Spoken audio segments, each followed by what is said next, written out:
Hola, ¿qué tal a todos? Muy buenos días, tardes o noches. Los saluda su amigo Nightcrawler. Y bueno, esta noche estamos haciendo algo diferente. Y digo estamos porque tengo un invitado. Está aquí el señor Juan Antonio Amezcua. Él es investigador, periodista y escritor. Entonces, a lo largo de su carrera ha tenido bastantes experiencias, tanto propias como de personas que las han compartido con él. Experiencias del tipo de índole paranormal, obviamente. Entonces estamos aquí, Juan Antonio, buenas noches. Muy buenas noches, es un placer estar con ustedes y a continuación les voy a narrar una historia. Esto es completamente real, conocí a las personas que tuvieron esta experiencia y fue una experiencia bastante aterradora. Todo ocurrió en el año 2005. Eran jóvenes, era un matrimonio joven, Elizabeth y Pedro. Ellos estaban esperando a su primer hijo.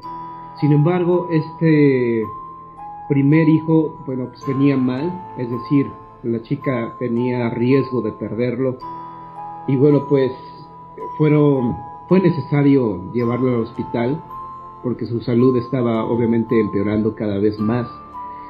Y ella quedó precisamente en coma durante una semana. En ese tiempo, sus familiares, al igual que su esposo, estuvieron al pendiente de su salud y tenían que estar cuidándola toda la noche. Así que un día se quedaba el hermano de Elizabeth, el otro día se quedaba su marido y así se iban turnando. En una noche en que estaba su hermano de Elizabeth cuidándola, él estaba pues ya cansado porque había estado varias noches al pendiente de su hermana, y en una de esas madrugadas que él estaba en la habitación cuidando a su hermana, sintió que había una persona más, lo cual obviamente no era posible porque por reglamento del hospital solamente podía quedarse una persona a cuidarla. En ese momento, el hermano de Elizabeth descubre que hay una persona, un hombre alto, delgado, traje oscuro, su semblante pálido, y está a unos cuantos pasos de su hermana y le está diciendo algo al oído. Él, al momento de verla, se sorprende, le da bastante miedo porque tiene un aspecto algo macabro y le grita que quién es, que cómo había entrado a esta habitación, que qué quería. Y en ese momento, y ante sus propios ojos, desapareció esta persona. Él creyó que por el cansancio que sentía esa noche había alucinado tal vez, creyó que a lo mejor estaba soñando, que todo había sido producto de su imaginación. Afortunadamente, Elizabeth salió de este coma y cuando ella sale del coma le comenta a su familia que había tenido un sueño bastante extraño. Ella se veía precisamente en esa cama de hospital, se veía sobre la cama y también había visto a un joven que nunca lo había visto en su vida, es decir, que no sabía ni quién era. Era una persona alta, bastante delgado, llevaba un traje negro, pálido, y le decía al oído que renegara de Dios, que ya no creyera en Dios porque por culpa de él, ella estaba tendida en esa cama. Coincidencia o no, Elizabeth tuvo la misma visión que su hermano, y es algo plenamente o algo inexplicable porque si se hubiera tratado de un sueño, el hermano de esta chica no lo hubiera visto, y en cambio los dos tuvieron la misma visión. La chica en coma, vio a este hombre y su hermano en sus 5 sentidos también. Quiere decir entonces que no fue una alucinación por parte de él, sino que también lo vio en tiempo real. Y a partir de esta experiencia, ellos se convirtieron en el cristianismo. Wow, está bastante fuerte la historia. Me recuerda tanto al viaje astral, a las experiencias de personas que hablan de viajes astrales, como a una parte de la Biblia. No recuerdo bien si fue a Lot al que se dice que el demonio más bien su esposa, pero se supone que influida por demonios, le decía que maldijera a Dios porque él estaba enfermo. No sé si estoy mal, pero recuerdo que así iba la historia. Esto, claro, estoy hablando dentro de la mitología popular. Sí, así es. De hecho, bueno, estas experiencias, o esta en particular, yo la conocí precisamente porque mi amigo es primo de ellos y bueno, pues a él le contaron lo que habían vivido precisamente en este momento tan difícil en sus vidas, porque desafortunadamente ella perdió al bebé que tenía, que en ese momento estaba creciendo en su vientre. Ella lo pierde y bueno, pues tuvo esta visión. Ella pues les narró algo que había vivido durante ese lapso, inclusive había visto el famosísimo túnel de luz y muchas cosas más, pero lo curioso es que su hermano, que en ese momento solamente la estaba cuidando a ella, vio a este sujeto y ella lo vio pues en este lapso de coma. Eso es lo más raro, ¿no? Lo impresionante, porque cualquiera puede tener un sueño o puede tener una alucinación inclusive, pero de eso a que más personas sean testigos de lo mismo, pues ya es algo muy distinto. ¿Cuántos años llevas en este ámbito de la investigación paranormal? Desde el 2004 comencé a escribir y a investigar sobre estos temas, aunque desde muy pequeño, obviamente, bueno, pues mis abuelos me contaban sus experiencias que habían tenido allá en Veracruz, en Guayacocotla, unas experiencias en verdad espeluznantes que si gustas te puedo narrar a continuación. Claro, por supuesto. Bien, esta experiencia la tuvo mi abuelita. Ella era originaria de Guayacocotla, Veracruz. Ella tendría aproximadamente unos 14 años de edad cuando su papá falleció. Guayacocotla es un pueblo, sigue siendo todavía un pueblo, pero en aquella época, cuando mi abuela vivió esto, no había alumbrado público, no había carreteras, no había absolutamente nada. Así que, bueno, pues, cuando su padre fallece en la noche, le pide a su madre que vaya a anunciarle esto a sus tíos que vivían en la parte de abajo del pueblo. Y bueno, pues ella tenía mucho miedo, pero tenía que obedecer a su madre y tenía que ir a dar la triste noticia a sus tíos de que su padre había fallecido. Ella en ese momento tendría aproximadamente unos 14 años de edad. Ella era la hija mayor. Así que, pues fue sola a avisarle a sus tíos.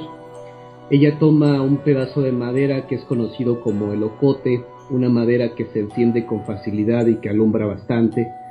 Y pues ella se dirigió a la casa de sus familiares. En el trayecto, al sentir tanto miedo porque ya era bastante tarde y estaba muy oscuro, ella comienza a cantar, pero cantaba para vencer su miedo, no porque realmente tuviera el ánimo de hacerlo, ya que minutos antes había fallecido su papá.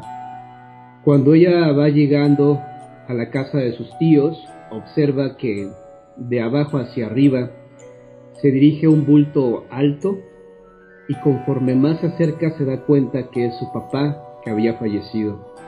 El señor lo vio flotando, es decir, vio que iba levitando, no le vio que tuviera piernas, y cuando pasa delante de ella la mira algo molesto porque pues, no le estaba guardando respeto, el luto de su muerte. Mi abuela se echa a correr a la casa de sus tíos, muy espantada por lo que había pasado. Llega, toca a la casa de sus familiares, la ven algo alterada y bueno, pues ella pues les tiene que dar la triste noticia de que había fallecido su papá. Cuando ella comienza a hablar, no sabe cómo hacerlo, no sabe cómo dar una noticia de esa magnitud, y su tío le dice: no te preocupes, ya sabemos a qué vienes. Tu papá estuvo aquí y vino a despedirse de nosotros. Entonces mi abuela se queda impactada por lo que ha escuchado, pero bueno, pues a ella le consta, porque mientras se dirigía hacia allá, vio a su papá que había muerto. Esto fue lo que vivió mi abuela cuando tendría 14 años allá en Guayacocotla, Veracruz. ¿Estaríamos hablando de los años 40, años 50 más o menos? Estamos hablando más o menos de 1935 aproximadamente. Años 30, wow, es increíble cómo las zonas rurales o los ranchos, las montañas, es donde más uno se encuentra este tipo de historias. Te lo digo porque mi familia es de Veracruz también, la familia de mi papá. Uh-huh. Y la familia de mi mamá es de Ciudad Mante, Tamaulipas. Entonces se cuentan un montón de historias. Mis tíos me cuentan también historias increíbles. Mis abuelos, mi abuela me cuenta cosas así. De hecho, al parecer, el abuelo de mi abuela era un cazador de brujas profesional, por decirlo de esa forma. Claro. Que pues ahora puede sonar como una profesión ridícula, ¿no? Pero estamos hablando de que allá a finales del siglo XIX era algo muy respetable y era algo muy común, más de lo que la gente cree. Sí, de hecho, bueno, pues el personaje de ciencia ficción, por decirlo de esta forma, el personaje que caza a los monstruos, Van Helsing, que es el cazador de monstruos por excelencia, realmente se inspira en un hecho real que ocurrió en Europa. De hecho, esto surge precisamente con los vampiros, estos mitológicos seres que se hicieron muy populares en Europa sobre todo. Y es que resulta precisamente que una persona, un español de Sevilla, fue el primer Van Helsing, por decirlo de esta forma, el primer cazador, pero de vampiros. De hecho, esto ocurrió en Sevilla en 1857, si no mal recuerdo. Era un hombre que cazaba a los vampiros, estos temidos seres que para muchas personas solamente son personajes de ficción, pero que si nos remontamos en la historia vamos a encontrar algunos casos muy interesantes y sobre todo, bueno, pues algunos hechos que también ocurrieron en Estados Unidos, bastante cerca de nosotros, donde al parecer hubo vampiros reales, gente que inclusive después de estar enterrado durante meses, al momento de sacar sus cuerpos, al momento de revisarlos, se veían en perfectas condiciones físicas, no tenían huellas de putrefacción. Y en Estados Unidos, sobre todo en Rhode Island, hay dos casos muy interesantes que ocurrieron en 1890 y fueron dos familias que estuvieron involucradas con una chica llamada Clara, que había regresado del más allá para primero atacar a sus familiares. Después comenzó a atacar a la gente del mismo pueblo, y cuando encontraban los cuerpos drenados de su sangre, se preguntaban qué era lo que estaba ocurriendo y llegaron precisamente a Clara, a la familia Brown. Ellos comenzaron a investigarlos y se dieron cuenta que su hija, la hija mayor de este matrimonio Brown, Clara, había fallecido primero, antes que sus hermanos y que también algunos familiares cercanos, ya que los vampiros primero van con sus familiares y después con gente conocida. Al momento de sacar el cuerpo de Clara, que llevaba ya al menos 3 meses bajo tierra, descubren con sorpresa que su cuerpo estaba en perfectas condiciones físicas. No tenía rasgos de putrefacción y, bueno, proceden precisamente a matarla.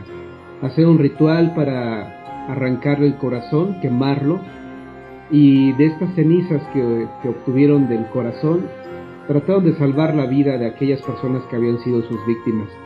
En algunos casos fallecieron, en otros lograron salvar su vida, pero es uno de los pocos casos que se conocen de vampirismo en Estados Unidos, allá en Rhode Island. Y en nuestro país realmente solamente tenemos el caso del vampiro del Panteón de Belén en Guadalajara. No, por supuesto. Que data pues de 1889, un caso que obviamente hasta el día de hoy no se ha comprobado que haya sido real. Sin embargo, es el único reporte que tenemos de vampiros reales en nuestro país.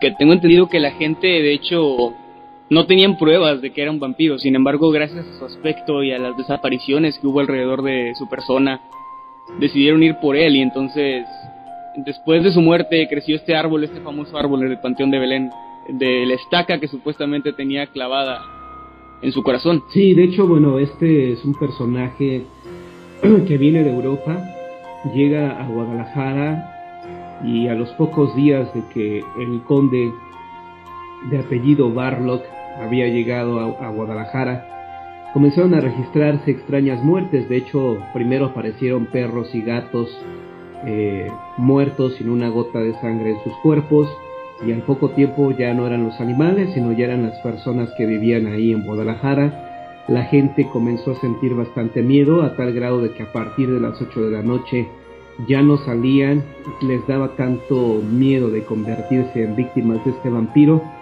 que la gente se encerraba en sus viviendas. Esto perjudicaba también a aquellas personas que tenían trabajos nocturnos, y bueno, pues al ver mermada su economía, deciden formar un grupo para cazar al vampiro, porque obviamente tenían sus sospechas de que era este conde que había llegado de Europa, porque extrañamente, cuando él llegó, comenzaron a suscitarse estos extraños sucesos, estas muertes. Hacen un grupo para cazarlo, eran aproximadamente 7 hombres valientes, y sabían perfectamente que era este conde, porque inclusive era diferente a los demás. Nunca lo habían visto caminar durante el día, siempre lo veían solo en la noche, nadie sabía en dónde vivía o con quién estaba viviendo. Tampoco tenía relación con ninguna otra persona de Guadalajara, así que sus sospechas se dirigieron precisamente a este hombre. Cuando salen a cazarlo y este conde se siente acorralado, piensa que en el Panteón de Belén, que en aquella época no tenía bardas, creyó que ahí podría estar a salvo. Él ingresa a este cementerio, pero le dan alcance, y sabiendo que se trataba de un vampiro y conociendo la historia de los vampiros, que la única forma de matarlo era clavándole el corazón con una estaca, pues arrancan una rama que no estaba todavía seca, sino, bueno, una rama que... Directamente de un árbol. De un árbol. Vivo. Exactamente. Y bueno, ya cuando lo atrapan a este conde, le clavan esta improvisada estaca, la cual atraviesa su cuerpo, atraviesa su corazón y se clava en la tierra. Ellos improvisan una lápida, le colocan unas piedras encima, y de esta rama del árbol, que estaba obviamente fresca, crece un árbol que hasta el día de hoy continúa, y que se ha dicho que si se llegara a talar este árbol, el vampiro regresaría a la vida y regresaría precisamente a cobrar venganza de aquellas personas que lo mataron. También se ha comentado que de este árbol, si se llega a arrancar una hoja, que diga una rama, si se llega a arrancar una rama, va a brotar sangre fresca del vampiro. Son leyendas o son mitos de esta leyenda del vampiro del Panteón de Belén allá en Guadalajara. Pues sí, lo interesante es bueno, a mí siempre me ha parecido que es más el folclore, el hecho cultural, lo que es más interesante de estas leyendas, porque obviamente con el tiempo las historias se van deformando, las personas siempre ponen un poco de lo propio, pero lo más interesante de estas leyendas es cómo perduran a través de los años y cómo van de generación en generación. Es decir, a mis abuelos les contaron ciertas historias cuando eran niños, ellos me las contaron a mí y yo se las voy a contar a mis hijos o a mis nietos cuando los tenga. Y creo que eso es lo bonito de las leyendas. Bueno, México se ha caracterizado por tener un gran repertorio de leyendas que inclusive han llamado la atención de hermanos extranjeros, hermanos de Argentina, de Chile, de Perú, y son leyendas que nacieron en nuestro país, y sin duda alguna la leyenda más importante de nuestro país es la leyenda de La Llorona. Esta leyenda, que inclusive desde antes de la llegada de los españoles a nuestro país ya se conocía, ya se hablaba de la presencia de esta Llorona, de una extraña mujer de blanco que caminaba por las noches gritando por sus hijos, llorando, lamentándose por sus hijos, y que algunos aseguraban que se trataba de la diosa Cihualcóatl. Este lamento que se escuchaba por las noches antes de la conquista española era un presagio precisamente de este cruel hecho histórico, este desenlace que iban a tener pues los aztecas. Y obviamente aquellas personas decían que este grito, este lamento de la Llorona era el presagio de lo que iba a ocurrir en Tenochtitlan. Y lo curioso es que hasta el día de hoy, en pleno siglo XXI, el lamento legendario de la Llorona se sigue escuchando. Pero sin duda alguna la versión más conocida, la versión más popular de esta Llorona, porque existen decenas de versiones de esta misma leyenda, fue la que surgió precisamente durante la época de la colonia. Se dice que la Llorona se llamaba María. María estaba casada con Fernando, pero Fernando era una persona que había tenido un antiguo amor de nombre Cristina.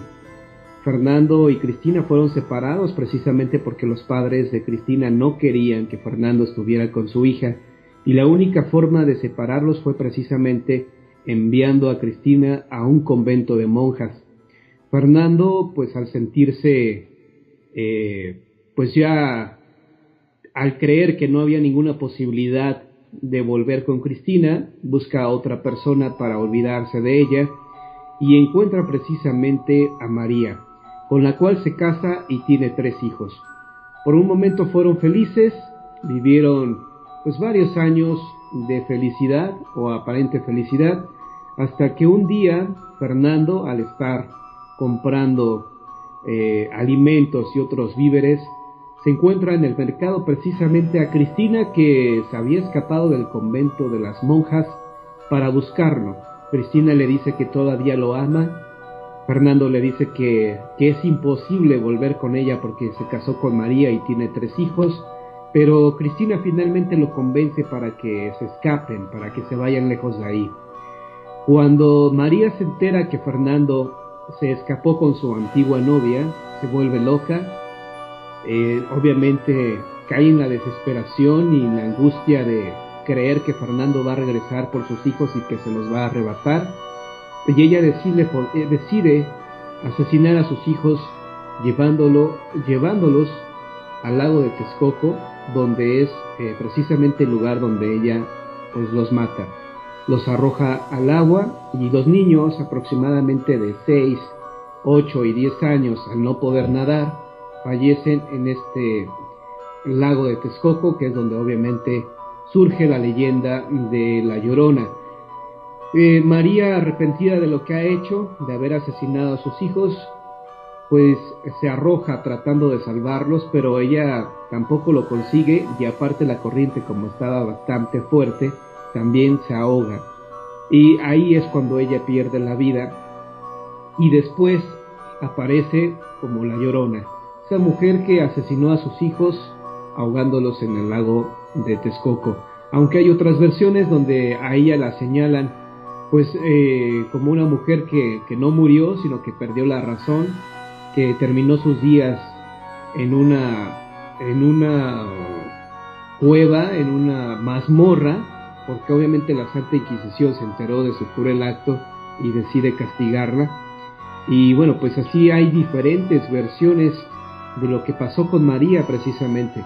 Sin embargo, lo interesante es que, leyenda o no, muchísimas personas a lo largo y ancho de este país, inclusive también en países como en Guatemala, han comentado que han escuchado este terrible lamento de la Llorona.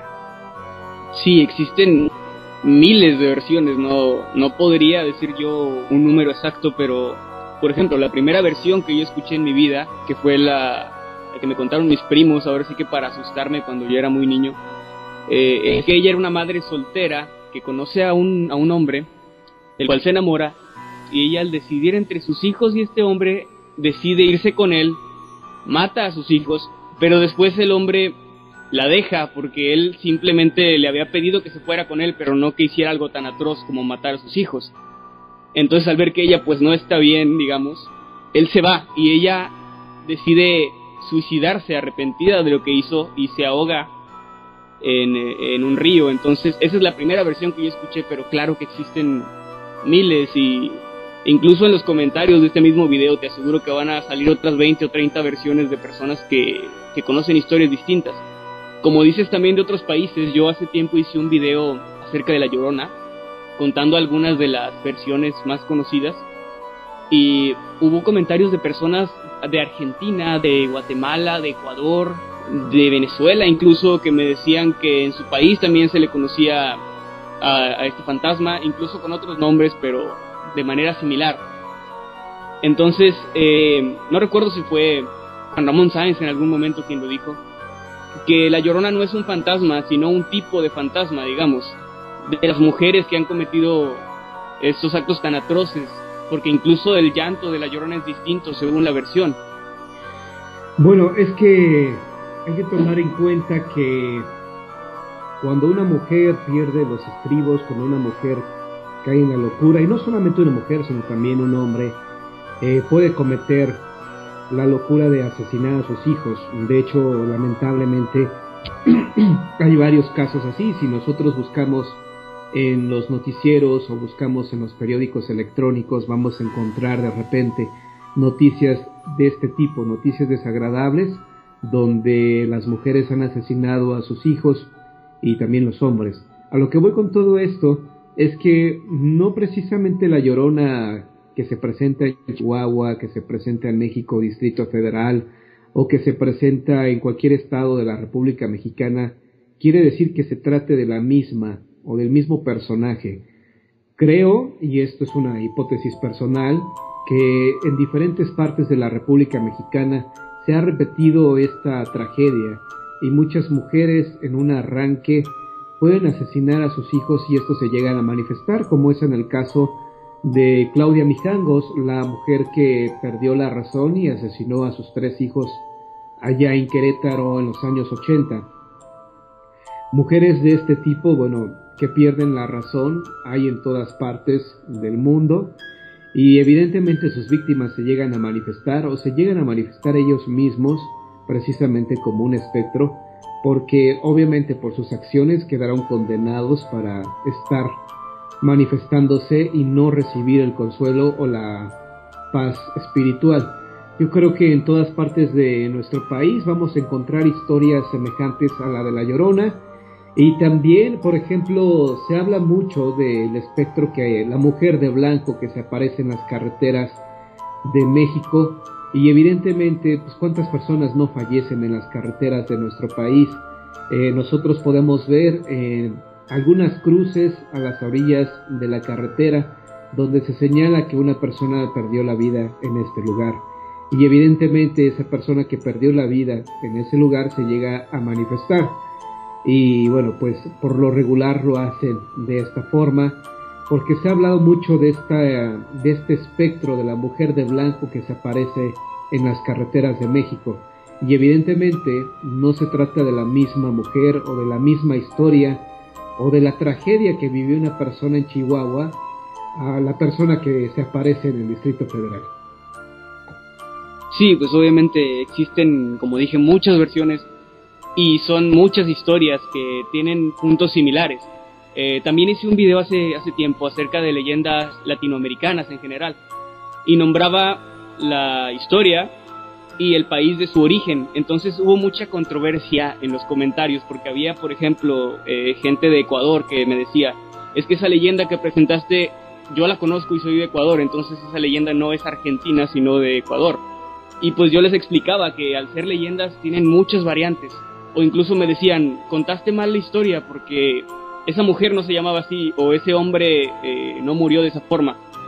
Entonces yo les explicaba que al ser leyendas y tener variantes, pues existen miles de versiones y yo solamente estaba contando las más conocidas.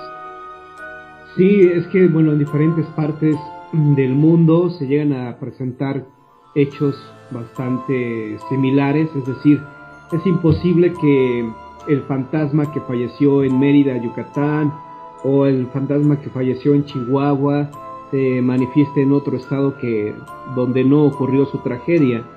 Hay que tomar en cuenta, y sobre todo hay que verlo de esta forma, que el fantasma no se puede manifestar en otra parte donde no perdió la vida. Es decir, si fallece en un estado de la República, solamente en ese lugar y efectivamente en el lugar donde ocurrieron los hechos es donde se van a manifestar. No puede andar de gira, por decirlo de esta forma, porque su tragedia ocurrió en un lugar específico. Así que hay que tomar en cuenta esto y tener la mente abierta, ¿no? Y también estar conscientes de que estas tragedias se llegan a presentar en cualquier lado y en cualquier momento. Pues sí, ¿no? Es como lo que decías en un momento, no es que ande de tour el fantasma por toda Latinoamérica, que ya no hay gente que asustar en esta esquina y me voy a probar suerte a otro país. Entonces no se trata de eso. Exactamente. Es más, bueno, creo que hay una teoría de que los fantasmas son ecos o reflejos de ciertas experiencias que se quedan ahí, es decir, que se repiten como un loop infinito en un mismo sitio, en un mismo lugar. Sí, de hecho, la actitud de los fantasmas no es la misma siempre. De hecho, el fantasma llega a tener a veces interacción con el vivo, es decir, hay algunos fantasmas que solamente se manifiestan sin tener en cuenta o sin interactuar, sin hablar o actuar con el vivo que lo está viendo en ese momento. Y hay fantasmas que sí tienen una intervención, una interacción con la persona que lo está viendo en ese momento, que inclusive es cuando recibe un ataque físico.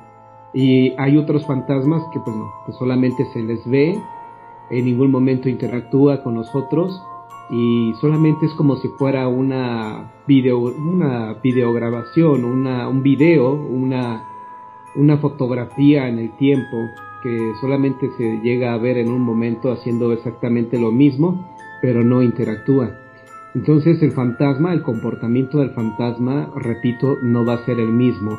Y esto es lo interesante de estos casos porque es lo interesante porque ningún caso de fantasma se parece a otro. Aunque tengan algunas similitudes, siempre son diferentes. Entonces, pues es lo que hace interesante este fenómeno, porque también depende de la persona que es el testigo.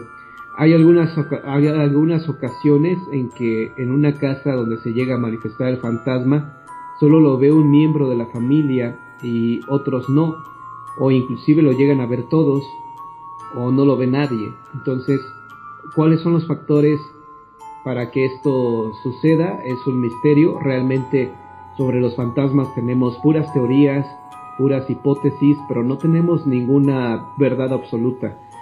Aquella persona que diga que tiene la verdad absoluta sobre estos temas, pues obviamente es una persona que trata de mentir, porque yo que me he dedicado varios años a investigar estos temas de los fantasmas, pues no tengo solamente hipótesis y teorías, especulaciones quizá, pero no puedo asegurar nada. Hay casos muy distintos y hay algunos que, a pesar de que tengan una similitud muy grande, hay algún elemento que lo hace distinto siempre.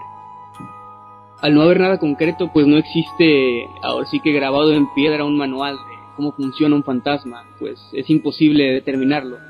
Se habla de la sensibilidad de las personas también, porque, bueno, por ejemplo, yo soy una persona escéptica y lo he dicho siempre, pero amo todo esto de lo paranormal, me encanta, es decir, me han dicho, me han criticado a veces, me dicen, ¿cómo puedes escribir terror o cómo puedes hablar de temas paranormales si te dices escéptico?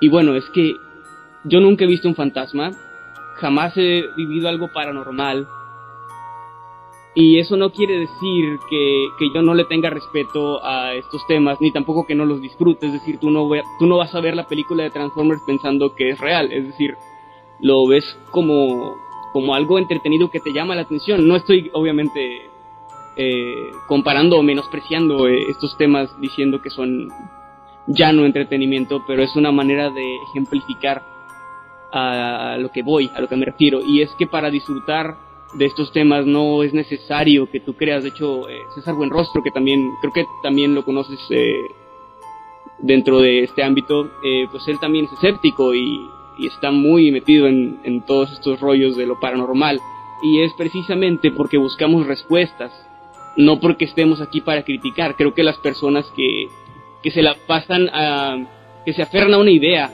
y que se la pasan criticando todas las demás ideas, ya sea tanto en creer como en no creer, llegar a esos extremos siempre es algo negativo. Al menos eso es algo que yo siempre he pensado.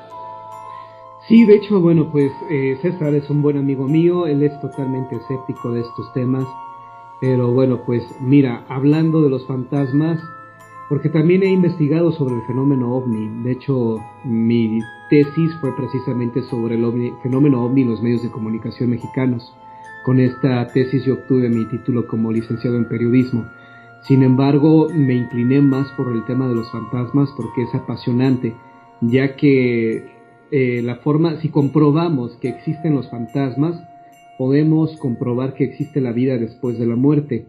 Y esto obviamente es muy importante para todas aquellas personas que tienen alguna religión, porque si podemos demostrar que existe la vida después de la muerte, podríamos entonces hablar de algún lugar que es donde nos vamos a reunir todas aquellas personas que dejamos este mundo.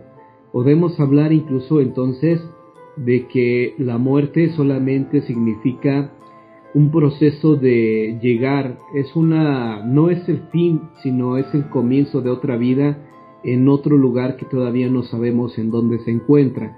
Estamos hablando precisamente del cielo y también estaríamos hablando del infierno. Si yo demuestro que el tema de los fantasmas es real, muchas personas entonces pensarían cómo están llevando su vida, tendrían que hacer una reflexión profunda de cómo están llevando sus vidas y si cuando ellos tengan que partir al más allá podrán llegar al cielo o si por sus actos serían llevados al infierno. Y esto obviamente pues es algo que es muy importante para todas aquellas personas que, bueno, pues creemos en una religión, creemos en un cielo y que deseamos llegar a él.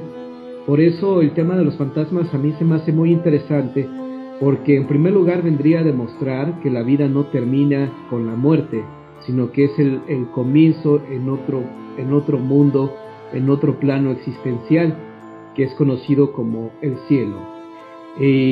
Pues yo creo que los fantasmas, hay muchos casos que me han llegado a través de mis lectores, a través de los radioescuchas también, que me han dicho que después de varios años han visto que a su papá o a su mamá o algún familiar que ya había muerto y que se les llegan a manifestar para ayudarlos. Esto es obviamente un gran consuelo para aquellas personas que han perdido algún familiar cercano, algún amigo, porque entonces tendríamos la certeza de que ese familiar que se nos adelantó, ese amigo que falleció, lo vamos a ver nuevamente en otro mundo, que sería el mundo espiritual. Y claro, y pues todos hemos perdido a alguien importante y nos gustaría saber qué es lo que sucedió, es decir, saber con certeza si es que sigue existiendo, si simplemente se desvaneció su ser, si, no sé, o sea, a otro plano existencial, a otra dimensión. Existen todas estas teorías, y si algún día se logra demostrar cuál es la verdad, pues sería algo que cambiará para siempre toda la forma en que vemos la vida. Sí, porque las personas que investigan, por ejemplo, sobre los ovnis, ellos están buscando o se preocupan por saber si existe la vida en otros mundos, en otras galaxias. Los que estudiamos estos temas paranormales o de fantasmas, estamos buscando la respuesta de si existe la vida después de la muerte, es decir, si existe un cielo o existe un infierno. Aquellas personas que han estado al borde de la muerte o inclusive clínicamente han sido declarados muertos, aunque sea por 3 o 5 minutos, ellos han hablado de un lugar que obviamente se caracteriza por tener bastante luz. De hecho tienen que caminar un túnel, que es el túnel de luz, que los conduce a este lugar, al paraíso, y que alrededor ven, bueno, mejor dicho, que alrededor solamente notan la oscuridad total. También ellos han comentado que en este lapso, en este viaje al más allá, han visto inclusive su cuerpo sobre la cama, han visto a los médicos tratando de ayudarlos a revivir, y han visto muchas cosas, inclusive han visto a sus familiares, la angustia y la tristeza que ellos sienten al enterarse de que han muerto. Cuando ellos regresan a la vida, regresan convencidos de que existe entonces la vida después de la muerte, porque ya tuvieron una probadita de este lugar, y obviamente su cambio de actitud es radical, porque si una persona era agresiva, si una persona era grosera o tenía una conducta agresiva con los demás, se llegan a cambiar bastante, porque obviamente pues tienen la certeza de que existe la vida después de la muerte. Yo creo que todos los seres humanos, si tuviéramos la oportunidad de descubrir que existe el cielo o el infierno, te puedo asegurar que llevaríamos una vida bastante diferente a la que llevamos hoy en día. Nos preocuparíamos entonces por tener una vida ejemplar, una vida correcta, para poder tener como premio esta vida eterna. Pero mientras no tengamos la certeza de que existe la vida después de la muerte y que existe el cielo o el infierno, pues seguimos actuando como lo hacemos hoy en día. Entonces, pues precisamente por eso se me hacen muy interesantes estos temas, porque hay personas que ya han tenido esta suerte y que no se trata de una alucinación, no se trata solamente de un sueño, sino que han estado inclusive o que han visto sus cuerpos, han visto varias situaciones que de otra forma ellos no pudieron o no podían conocer o saber. Ya que una persona te dice, es que yo vi que mi hermano lloraba y veía cómo los médicos trataban de salvar mi vida, pues y después que ellos lo pueden comprobar, esto te demuestra que hay algo más allá de una alucinación, sino que es algo completamente real. En la página de Facebook anuncié temprano que iba a estar pues conversando contigo y pedí que dejaran algún comentario o alguna pregunta. Entonces, si te parece, puedo leerte algunos para que puedas responder a la gente que quiere saber más sobre ti. Claro. Bueno, a ver, vamos a ver. Miriam Ángeles pregunta: ¿qué fue lo que te motivó a ser un investigador, del tema paranormal? ¿Y cuál fue la experiencia más fuerte que te han relatado durante alguna investigación? Mis motivos fueron sencillos. Desde muy pequeño mis abuelos me narraban sus experiencias que habían tenido en Guayacopotla, como lo dije al inicio de esta emisión. Sobre todo cuando yo tenía 8 o 9 años, disfrutaba mucho de escuchar estas historias de terror cuando se iba la energía eléctrica, en aquellas noches de lluvia, que llovía bastante y se iba la luz. Y bueno, pues era clásico que tus papás sacaban unas velas, las colocaban pues en la mesa, era el momento de la cena y bueno, pues alguien comenzaba a narrar historias de fantasmas y era emocionante escuchar estas historias, y a pesar de que sentías miedo, querías escuchar una historia más espeluznante que te provocara pesadillas. Y esto, bueno, pues desde muy pequeño me encantaba escuchar estas historias, a pesar de que ya en la noche no podía dormir, o que le pedía a mi hermano mayor que me acompañara al baño porque no me atrevía a ir solo. Esto provocó en mí el interés por conocer más historias y comenzar con las investigaciones. Las investigaciones desafortunadamente se han desvirtuado bastante por algunos programas de televisión, que lugar a donde van, lugar que encuentran algún fantasma supuestamente, y esto no es precisamente así. A veces vas a lugares que están embrujados y no ocurre absolutamente nada. Son historias, o mejor dicho, son lugares que tienen alguna historia sobrenatural, pero que no necesariamente va a ocurrir en ese momento en que tú lo visitas. Y ahorita, por ejemplo, me acordé de un caso que ocurrió precisamente atrás de mi casa, a unos cuantos metros. Era, bueno, y todavía existe porque la casa está ahí, en este terreno, un terreno bastante grande. Lo rentaban precisamente a unos electricistas. Ellos colocaban ahí pues la maquinaria que utilizan para cambiar los postes de la luz, tenían ahí camiones, tenían de todo, cables, etcétera. Después se quedaron ahí un grupo de 5 electricistas jóvenes, improvisaron un cuarto y bueno, cada fin de semana, sobre todo los sábados en la madrugada, hacían sus reuniones, invitaban a sus amigas, bailaban, cantaban, se emborrachaban, y esto era cada vez más molesto para nosotros porque pues se escuchaban sus gritos. Obviamente se escuchaba que estaban ebrios, y de repente ya no los escuchamos más, lo cual nos llamó la atención, y simplemente nos dijo una vecina que había pasado algo con ellos, algo espeluznante, y esa fue la razón por la cual ellos decidieron dejar este terreno. Y lo que pasó fue lo siguiente: una madrugada que ellos estaban en una reunión con sus amigas, uno de estos jóvenes decide salir al baño porque tenían un baño afuera, un baño móvil, y en ese momento en que él se dirige al baño, observa a una mujer en medio de este terreno. Eran aproximadamente como las 2 de la madrugada, y pues este joven, cuando la ve, se acerca y le pregunta que con quién viene, porque se le hizo bastante raro, y vio que esta mujer estaba agachada, que tenía el cabello largo, que le cubría el rostro, y como esta chica no le contestó con quién venía, pues se le hizo fácil descubrir el cabello del rostro de esta mujer, y al momento de hacerlo, esta chica levanta el rostro y descubre que se trata de una muerta. Esta mujer se la avienta, comienza a rasguñarlo de la cara, del pecho, y en el suelo este joven comienza a pedir auxilio, comienza a pedir ayuda. Sus amigos lo escuchan, salen, y en ese momento lo ven ahí en el suelo y le preguntan que qué ha pasado. El joven, llorando, les dice que ha sido atacado por una mujer, pero la mujer había desaparecido. Lo ven con el rostro arañado, también con el pecho arañado, y le creen precisamente porque de la impresión, pues le ganó del baño, se hizo en los pantalones, ¿no?, del terror que sintió en ese momento. Y esa fue la última noche en que estos jóvenes decidieron quedarse en este lugar.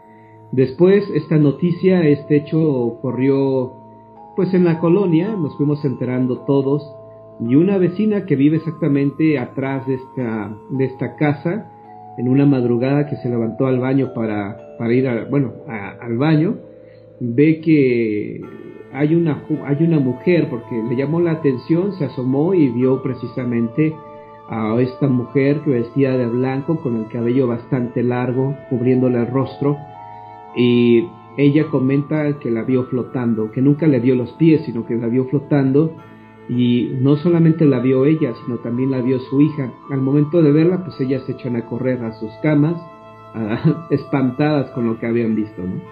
Pues obviamente después de ver algo así, creo que cualquiera correría de inmediato.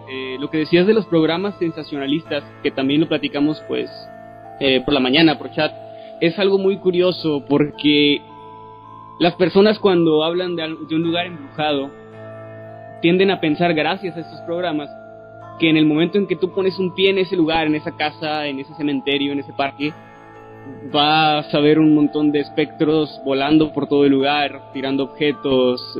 Si pones el celular vas a encontrar psicofonías en ese momento, y pues no es algo tan sencillo como decías. Es decir, llevas años investigando, y el material que has conseguido y que has logrado, ¿cómo se podría decir?, garantizar que es auténtico, pues es muy poco en comparación con lo que ofrecen estos programas, que casi cada semana te tienen 10 o 20 evidencias. Y aparte evidencias muy, pues, ¿cómo se puede decir? Infantiles, tontas, absurdas. La palabra perfecta sería absurdo, porque dentro de las investigaciones o dentro de las historias de fantasmas, los espectros se manifiestan de diferentes formas, golpeando las puertas, moviendo las sillas. De hecho, a mí me ha tocado en una ocasión, ahí precisamente aquí en mi casa, me tocó que me movieran una silla, y yo no vi con mis propios ojos cómo la movieron, pero sí escuché el momento exacto en que la jalaron. Y bueno, pues también los fantasmas se llegan a manifestar de una forma, pues como si fueran hechos de neblina, pero se llegan a manifestar y los puedes ver. En cambio, en estos programas de televisión nunca viste o nunca se presenta el fantasma, siempre lo hacen detrás de la cámara, siempre lo hacen a escondidas, como si se estuvieran escondiendo los fantasmas, y son ellos mismos haciendo los ruidos, son ellos mismos azotando las piedras, azotando las paredes, golpeando, no sé, lo que tengan a un lado, y fingiendo que fue alguien, ¿no?, que fue un fantasma, cuando te das cuenta que son ellos mismos haciendo estos ruidos.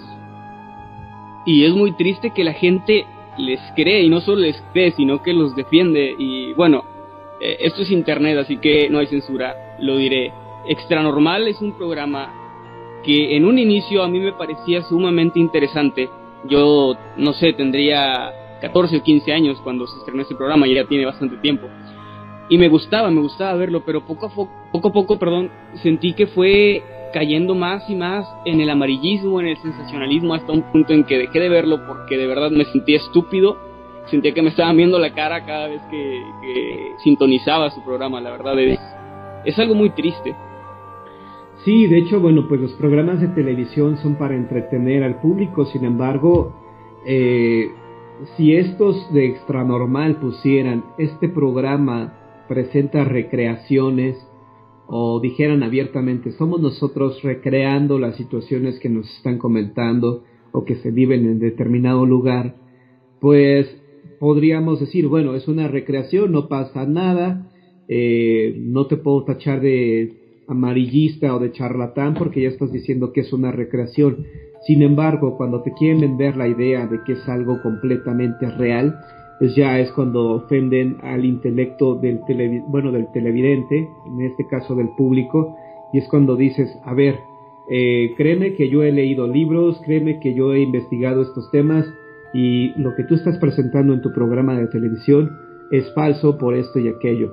Siempre sus armonizadores, sobre todo una gordita llamada Laura Rivas, creo, caía en posesión satánica y sacaba la lengua y se retorcía como si tuviera diarrea, y era absurdo ver este tipo de cosas en la televisión abierta. Y bueno, pues yo, al igual que tú, cuando surgió o cuando apareció al aire este programa, pues parecía interesante y lo dejé de ver precisamente por eso, porque era absurdo estar viendo.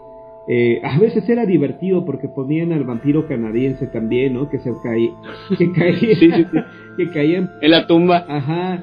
Entonces era entretenido verlo. Cuando ponían a Priscila Trejo, pues también yo lo veía el programa por Priscila Trejo, que era una chica que es una chica muy guapa, ¿no? Entonces tuvieron que... Un saludo donde quiera que esté, que es muy bonito. Tuvieron que utilizar esos recursos, ¿no? Del atractivo visual, pero evidentemente las personas que leen, las personas que están en YouTube, que han investigado, que ven programas programas de fantasmas de otros países, y pues obviamente conforme más vas conociendo de estos temas, tienes más elementos para darte cuenta que si te están engañando o si realmente están presentándote algo que vale la pena, ¿no? Yo creo que entretener al público con estos temas es algo muy padre, algo que a mí en lo personal he disfrutado, porque en los programas de radio donde yo he participado siempre presento pues algunos testimonios de gente que ha visto fantasmas, pero nunca he engañado al público inventando psicofonías. Yo a lo largo de estos años solamente he grabado como unas 3 psicofonías, y estas fueron de una manera accidental, pero que yo puedo entregarle este material a quien quiera para que lo analice y se dé cuenta que es algo completamente real. Sí, bueno, y te digo, no sé si recuerdas, en un inicio Extra Normal era un formato muy distinto. De hecho, a mí me agradaba porque no hacían investigación de campo, sino que presentaban temas, es decir, te presentaban la historia de ciertas leyendas, te presentaban reportajes sobre las posesiones más impresionantes de la historia, por ejemplo, algo muy similar a lo que de hecho hago actualmente en mi canal. Pero después, cuando empezaron a ir a lugares y encontrarse fantasmas, y Laura Rivas tenía la 5ª posesión demoníaca en la semana, pues ya era un poco incómodo de ver. Era incómodo y sobre todo ya no era creíble, porque es lo que te digo, no porque vayas a un lugar donde supuestamente espantan vas a obtener alguna evidencia de este tipo, ¿no? Y pues yo, por ejemplo, tengo una grabación, si quieres luego te la hago llegar, que en verdad hasta el día de hoy no he podido repetir. Es una grabación que hice durante la madrugada. Yo me levanté al baño, eran como las 2:30 de la madrugada, y en ese momento escuché que los perros de mi vecino ladraban de una forma muy extraña. Al mismo tiempo percibí algo extraño en el ambiente, algo me indicó que algo estaba ocurriendo en ese momento, que valía la pena sacar el teléfono celular y que era necesario grabar lo que estaba ocurriendo en ese momento. Así que comencé a grabar, y en la grabación, y pues en algún momento ustedes lo van a escuchar, se escuchan los perros ladrar, pero también se escucha un lamento, el cual yo considero que podría tratarse del lamento de la Llorona, porque es el lamento de una mujer. Es decir, se puede distinguir perfectamente entre los ladridos, obviamente pues de los perros, y se puede distinguir el lamento de una mujer.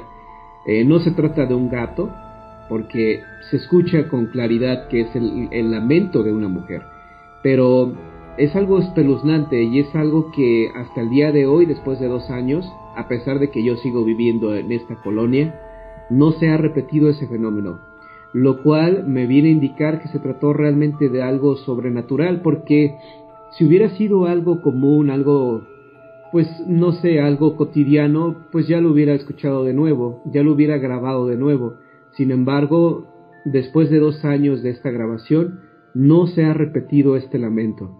Y lo curioso es que a unos cuantos metros de donde yo me encuentro, hay un río donde la gente asegura se escucha y se ve pasar a la Llorona. Entonces ahí es donde queda la prueba de lo que decíamos, que, por ejemplo, este programa, para llamarse Extranormal, parece que para ellos los fenómenos son más que normales y comunes y pasan todos los días, en todo momento, cuando en realidad no es así. Exactamente, es imposible repetir este tipo de evidencias. Yo después de 2 años no he logrado grabar algo similar a esto. Es algo que en verdad cada vez que lo escucho me causa escalofríos, porque tengo la certeza de que es algo, no puedo asegurar que se trate del lamento de la Llorona, pero sí tengo la certeza de que es algo sobrenatural, algo que en verdad pues no tiene alguna explicación, porque pues no se ha repetido este sonido. Y pues sobre todo porque hay un antecedente, que es precisamente que en esta parte se ha escuchado y se ha visto a la Llorona. Entonces pues muchos vecinos, muchas personas la han visto, la han reportado, y bueno, pues qué te puedo decir, que muchos también la han escuchado, ¿no? Entonces este sonido yo lo grabé y por eso te puedo asegurar que es completamente real. Si puedes hacérmelo llegar pues en un rato más o algo así, y lo puedo presentar en un video más adelante, que sería muy interesante. Claro, con todo gusto te lo comparto. Es un material auténtico, no dura mucho, pero bueno, pues los pocos segundos que dura es bastante escalofriante, y sobre todo al momento de escucharlo te vas a dar cuenta de la diferencia entre los perros y de esta mujer que grita. Sí, bueno, habrá que escucharlo, porque sí se escucha muy muy interesante, tanto la historia como describes el audio también. Y bueno, continuando un poco y cerrando este tema, estaba recordando que hace tiempo, aquí mismo donde vivo, yo llevo 16 años viviendo aquí, pero llegamos cuando se acababa de construir el fraccionamiento, entonces es un lugar nuevo prácticamente, es decir, no había nada aquí, había campo. Entonces no hay historias, no hay antecedentes de nada. Y esta es una historia más graciosa que aterradora. Yo, durmiendo solo en mi cuarto, escuchaba como si una mujer gritara por la calle que está, la calle siguiente a donde yo vivo, y después diera la vuelta y pasara enfrente de mi casa, y así era diariamente. Es decir, te estoy diciendo que todas las noches. Y a mí me daba mucho miedo, yo tenía 9 o 10 años. Y un día me armé de valor y me asomé por la ventana de enfrente cuando escuché que venía cerca, y era el silbato del velador. No sé si por tu ciudad les llaman de la misma forma, pero es la persona que cuida la colonia. Sí, claro. En bicicleta y con su silbato, pero era un silbato, no sé si estaba dañado, pero te juro que sonaba como el grito de una mujer. Ajá. Era algo así como un en vez de sonar como un silbato. Y en serio, yo cuando lo vi me sentí aliviado, pero me sentí decepcionado, porque una parte de mí quería ver a una mujer flotando ahí por la calle. pero es muy raro, porque pues como dices, ¿no?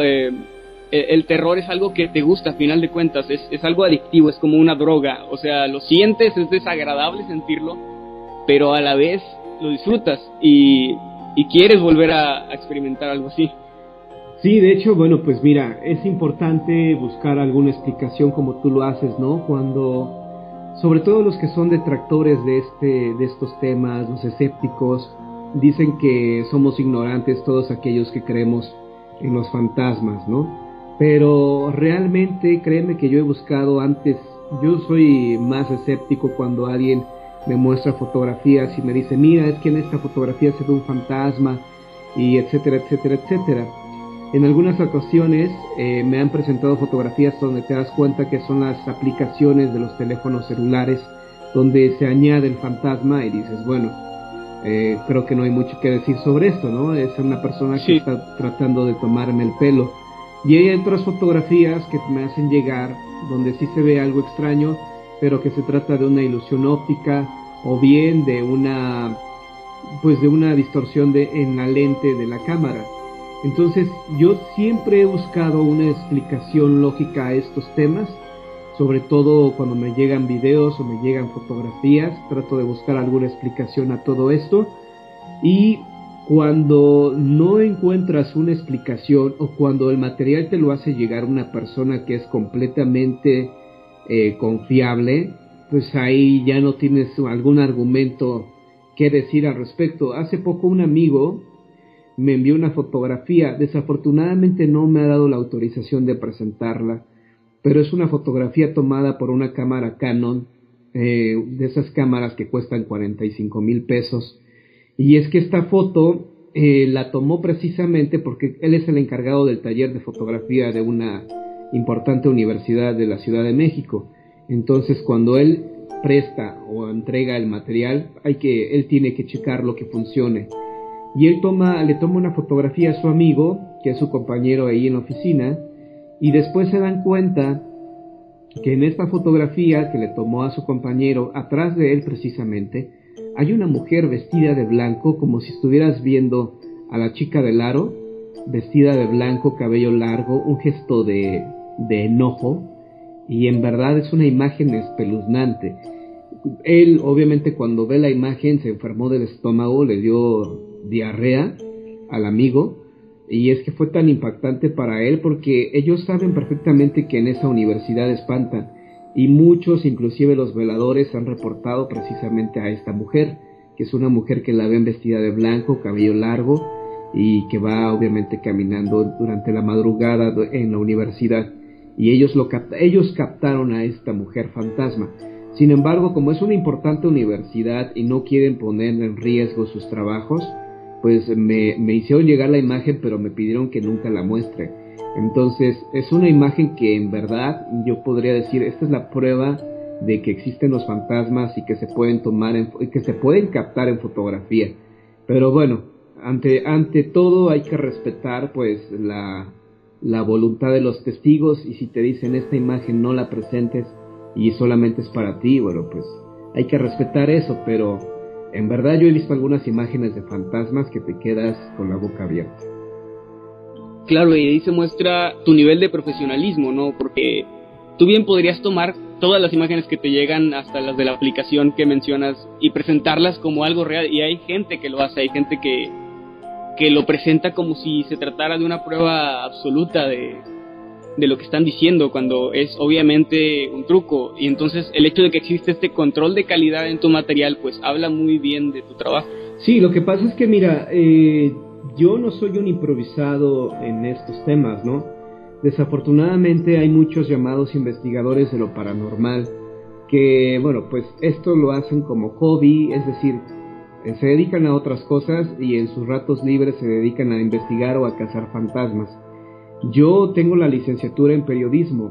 Si yo presento una fotografía falsa, algún video falso, yo sé que no va a faltar aquella persona que sea experta en edición de fotografía y video y que me va a decir, mira, este fantasma que tú estás presentando como real se hace así, y aquí está el programa con lo que tú hiciste tu video, o se puede hacer con Sony, ¿no? El programa Sony se puede editar el video y ve, aquí está el fantasma que tú estás presentando como real. Si eso a mí me sucediera, yo estaría obviamente poniendo en riesgo mi prestigio como investigador de estos temas. Y cuando tú le descubres a algún investigador que hace un fraude, aunque solamente haga uno, con ese fraude que haga, su prestigio, su profesionalismo, su credibilidad se va por los suelos. Y para ganarse la credibilidad de la gente es bien difícil, es lo más difícil. Ganarse la credibilidad de la gente es algo que no se puede hacer de la noche a la mañana y que la puedes perder en cuestión de segundos. Si presentas una imagen que sea falsa y que de antemano tú sabías que era falsa y solamente por tener tus 5 minutos de fama lo presentas, ahí se te acaba tu credibilidad y pierdes seguidores y ya la gente ya no te apoyaría igual. Claro, como diría mi abuela, es fácil subir y lo difícil es mantenerte. Exactamente, por eso estos fenómenos están muy manoseados. Ahora sí que como, pues por todos lados hay grupos, hay cazadores de fantasmas, y que realmente, bueno, pues si presentan un caso falso, pues no les afecta en nada, porque realmente así como aparecieron pueden desaparecer, ¿no? Y se pueden seguir dedicando a lo que ellos realmente hacen para vivir. En mi caso no es así, yo no puedo darme el lujo de presentar algo falso, porque mi credibilidad se va precisamente por el caño, y ahí termina mi carrera como divulgador de estas historias, de estos fenómenos. Sí, la gente no olvida ese tipo de cosas. En un inicio, yo cuando empecé el canal, yo tenía la idea de hacer todo de forma anónima, es decir, yo no iba a decir que las historias que subía eran escritas por mí. De hecho no iba a decir nada, ni mi nombre, ni absolutamente nada, simplemente una historia y pues para darle esa aura mística, ¿no?, de misterio a la historia. Sin embargo, después de las primeras 5 o 6 historias, que por cierto yo no tenía pensado seguir, yo solo quería subir una sola historia porque fue por una apuesta con un amigo que me retó a que yo no podía escribir una historia de terror y yo le dije que sí. Bueno, el caso es que esa historia tuvo éxito y decidí hacer otra y después otra, y llegó un punto en el que la gente me empezó a preguntar si era real o no y yo no sabía qué contestar porque estaba el dilema ético de decirles la verdad y de matarles la ilusión, ¿no? Entonces yo no sabía qué hacer, pero todo eso cambió después de que una persona me contactó. Yo había escrito una historia que creo que es actualmente la más famosa del canal, que se llama El juego de la escalera. En esta historia, un chico encontraba unas instrucciones para técnicamente bajar al infierno a través de un ritual que hacía en su escalera. Eso era algo obviamente ficticio, salido de mi imaginación. Uh-huh. Y en dicha historia, yo decía que había unas palabras mágicas con las cuales la persona bajaba, pero no las quería mencionar dentro de la historia. Digo, que no las voy a mencionar para que nadie lo intente. La verdadera razón era que yo no sabía qué palabras poner y me daba flojera inventar algo interesante. Entonces utilicé ese recurso literario. Y la gente empezó a preguntar, ¿cuáles son esas palabras? Yo quiero saberlas. Y pues yo no les respondía. Con el tiempo la gente ya inventó sus propias palabras. Actualmente ya hay todo un manual completo de esa historia que pues no tiene nada que ver conmigo, pero a alguien se le ocurrió y completó esos vacíos. Pero este chico me contacta a través de Facebook y me dice, por favor, dime las palabras que se tienen que decir para este juego, porque dentro del juego se supone que llegando al infierno te ibas a encontrar con un ser que te iba a conceder un deseo. Y entonces él me dice, yo quiero contactarme con este ser porque mi mamá tiene cáncer, se está muriendo y quiero pedirle que ella sobreviva. Y entonces yo le digo, oye amigo, o sea, ahorita me estoy poniendo nervioso al contarlo, porque se siente muy feo. Y le dije, amigo, discúlpame, de verdad, yo espero que tu mamá esté bien y que se mejore. De verdad, échale muchas ganas, pero esta es una historia que yo inventé y pues la verdad no tiene nada de realismo, es decir, es una historia ficticia. Y me disculpé 1000 veces con él. Uh-huh. Y a partir de ahí decidí que aunque la gente se moleste, porque a veces hay gente que se molesta cuando yo digo que es una historia inventada, decidí decirlo, porque al final de cuentas no me había dado cuenta del daño que podía hacer involuntariamente. Y es algo fuerte porque, te digo, hay gente que se molesta, que me han dicho, no digas que tú las haces porque les quitas la ilusión. Pero creo yo que es lo más correcto, al menos a mi parecer es lo correcto. Es que mira, y qué bueno que le diste ese consejo a este joven. Sin embargo, y esto es completamente real, el diablo, ese temido ser que para algunas personas es un personaje de ficción y que no existe, así como el vampiro y etcétera. El diablo existe y el diablo tiene tanto poder que si él le dice, te vendo mi alma o te doy mi alma a cambio de que cures a mi madre, el diablo lo haría. ¿De qué forma se puede contactar al diablo? Bueno, pues es muy difícil. Inclusive hay gente que lo ha intentado y que nunca lo ha logrado, y en cambio otros solamente con hacer unas cuantas cosas lo logran. No sé a qué se deba esto, pero sí hay casos, inclusive la misma Iglesia Católica lo dice, que el diablo ha ayudado a gente a recobrar su salud, gente que ya estaba desahuciada, que ya estaba prácticamente por fallecer, recobraron, no se puede decir que milagrosamente, porque no es de Dios, sino del diablo, su salud, porque obviamente hicieron un pacto con él.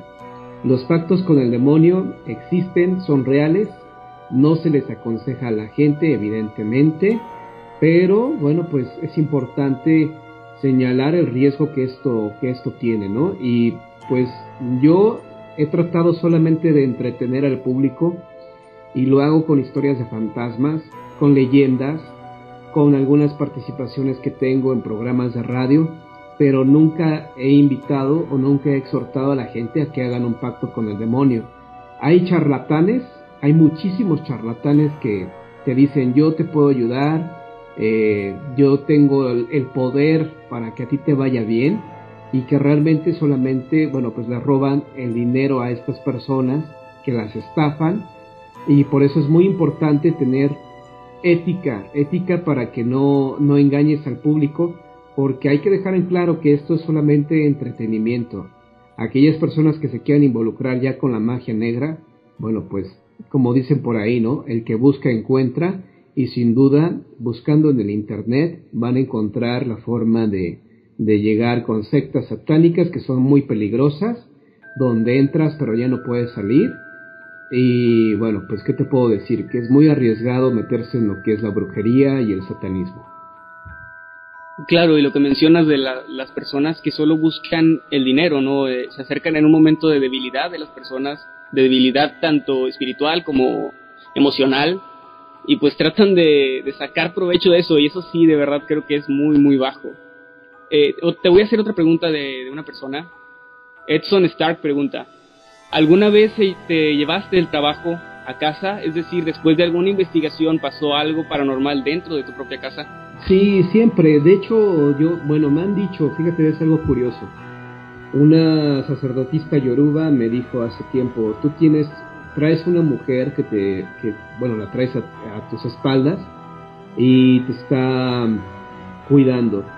Hace tiempo agregué a una radioescucha a mi Facebook y me dijo exactamente lo mismo. Me dijo, tú traes a una mujer en tus espaldas y no tengas miedo, te está cuidando. Estas dos personas no se conocían entre sí y fueron dos personas que me dijeron exactamente lo mismo. Cuando vas a lugares embrujados, cuando vas a lugares así que tienen una energía muy negativa, es posible que te lleves algún ser contigo. Por eso es importante, pues por lo menos llevar una cruz o llevar alguna protección especial, algún cuarzo, o bien sobre todo tu fe en Cristo y tu fe en Dios, de que nada malo va a suceder. Porque uno cuando está ahí trata de darle ayuda, darle luz a estos seres que están en la oscuridad y que pues buscan obviamente descansar en paz. E inclusive sí se puede llegar a ayudar a estos seres que obviamente siguen penando, y que haciendo rituales o haciendo alguna oración por ellos puedes ayudar para que descansen finalmente en paz. Muy bien, entonces vamos con otra pregunta. Adelante. ¿Cuál es tu opinión del cine de terror? No mencionas si es actual o de toda la vida, así que pues dinos tu opinión en general. Mira, el cine de terror, hubo una época de gloria con Carlos Enrique Taboada, que hizo magníficas películas como Hasta el viento tiene miedo, El libro de piedra, Más negro que la noche, Veneno para las hadas.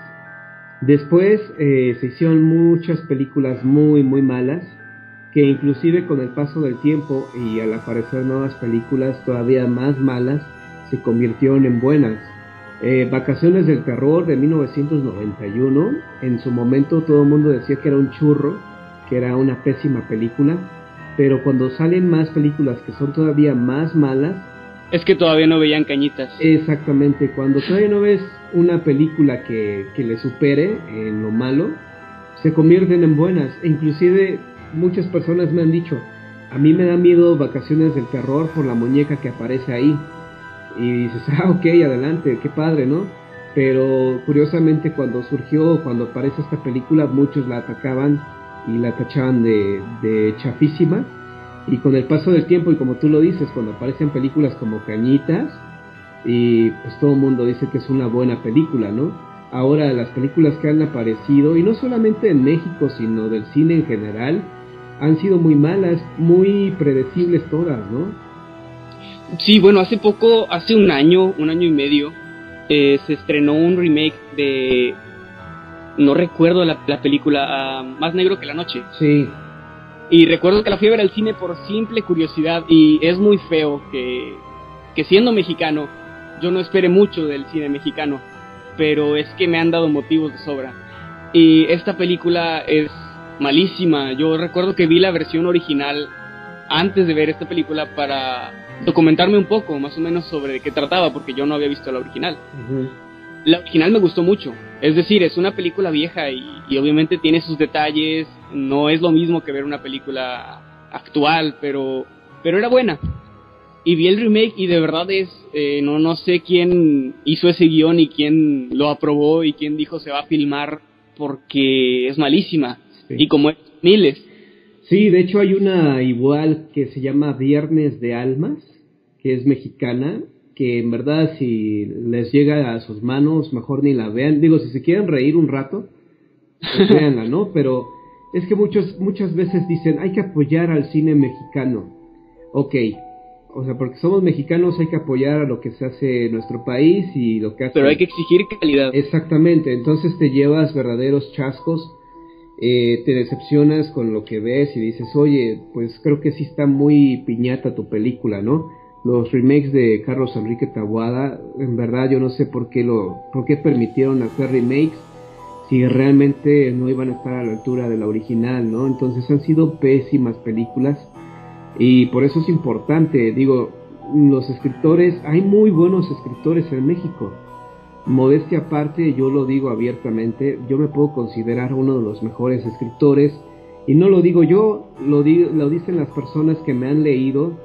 Yo afortunadamente he vendido miles de libros en el país, historias de terror, novelas de terror, y me he imaginado estas historias en la pantalla grande y créeme que por lo menos dirían, pues es una historia entretenida, se me hace una historia interesante, pero pues no sé, ya llegará el momento en que lleguemos a esos lugares, ¿no?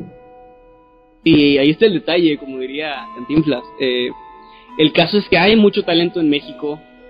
Yo también, obviamente, como escritor me he imaginado mis historias, cómo serían, me he imaginado incluso quién me gustaría que la dirigiera o quién me gustaría que la protagonizara.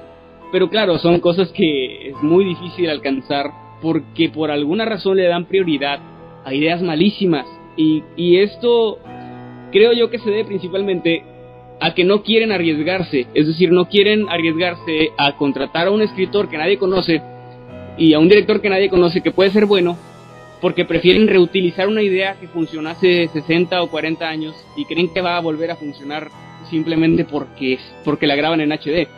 Y pues no es así como funciona.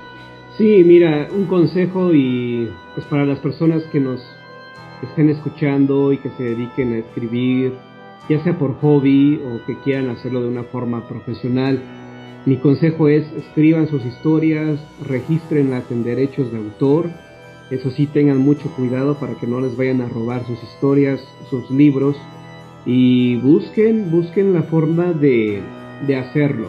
Es decir, yo ahorita por falta de tiempo y porque estoy enfocado en otras cosas que es el teatro, no me he dado la tarea de hacer mis cortos de terror. De hecho tengo muchísimas historias que puedo llevar y que puedo realizar como cortos de terror. No las he realizado porque obviamente no he tenido tiempo, porque estoy ahorita enfocado en el teatro de terror. Pero si tú quieres y si tienes, por ejemplo, aunque sea una cámara casera y tienes a tus cuates, pues dile a tus cuates, vamos a grabar cortos de terror, aunque sea con esta camarita, aunque sea totalmente casero el asunto. Hoy en día las computadoras tienen programas de edición tan buenos que te dejan algo realmente, algo muy bueno en calidad de imagen. Entonces, pues si tienen la inquietud de hacer cortos de terror o bien una película, pues háganla, aunque sea con cámaras caseras y aunque se rían, porque hay mucha gente que se ríe, y que se burla de aquellos que hacen las cosas, pero pues reírse, pues lo hace cualquiera, ¿no? Entonces hay mucha gente que, y sobre todo en este país, lamentablemente, que no queremos ver triunfar a los demás, porque como nosotros no logramos triunfar, no queremos que alguien más lo haga. Entonces ese sería mi consejo para aquellas personas que tienen la inquietud de hacer cortos de terror o bien una película, que busquen la forma, el ingenio de hacerla de una forma casera, porque si esperamos que llegue un productor a nuestras casas y nos toque la puerta y nos diga, oye, yo sé que tienes una historia muy buena, eso nunca va a pasar, eso te lo digo por experiencia, ¿eh? Sí, claro, bueno, es imposible, como te decía. Ellos tienen otras prioridades que nosotros no vamos a entender nunca, pero el caso es que la gente sigue yendo al cine a ver estas películas tan malas y no exigen más. Es decir, piensan de una manera un tanto mediocre, el decir, pues se le perdona porque es mexicana, se le perdona el mal audio, se le perdona la mala actuación, porque para ser mexicana está bien, y creo que ese no es un buen parámetro. Es decir, no por ser mexicano malo, es algo que tenga que ser de baja calidad. De hecho, por ejemplo, y pasa algo muy triste. Ahorita en cartelera está ¿Qué culpa tiene el niño?, ¿no?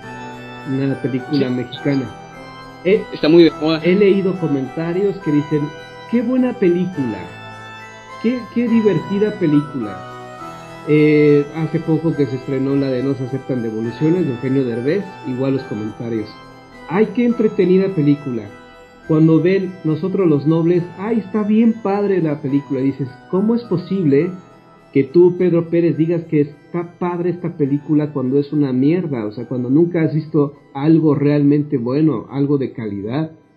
Entonces, como no tienen algo bueno que ver y están acostumbrados a ver comedias, pues ven una película que es el formato de una comedia y piensan que eso es una buena película. O sea, la calidad también se ha bajado tanto y la gente está acostumbrada a consumir cuanta porquería le ofrecen que piensan que esa porquería tiene calidad, cuando realmente dices es una porquería, ¿no? Es una historia de 3 pesos y realmente no están acostumbrados a ver cine de calidad. Y aunque digan, es que es un malinchista, sí, lo que tú quieras, pero las películas de terror que, por ejemplo, se hicieron de las novelas de Stephen King, hasta el día de hoy nadie las ha superado, ¿eh? Claro, está esto, el payaso que, Dios mío, me traumó como no tienes una idea. O sea, yo no me bañaba, no quería cerrar los ojos con el shampoo en los ojos porque sentía que iba a abrir los ojos y iba a estar ahí Pennywise, el payaso. Cementerio de mascotas, y no Carrie, y no solamente de terror, sino, y es lo que te digo, un buen escritor te escribe de todo, ¿no? El terror, que es lo más difícil, pero Stephen King, que escribió la Milla Verde, o Cuenta conmigo, es una muy buena también. Ajá, y otra que se llama Sueño de Fuga, o Escape de Fuga, no me acuerdo cómo se llama, que está padrísima. Sale Morgan Freeman, que es una persona que tiene que escapar de una prisión.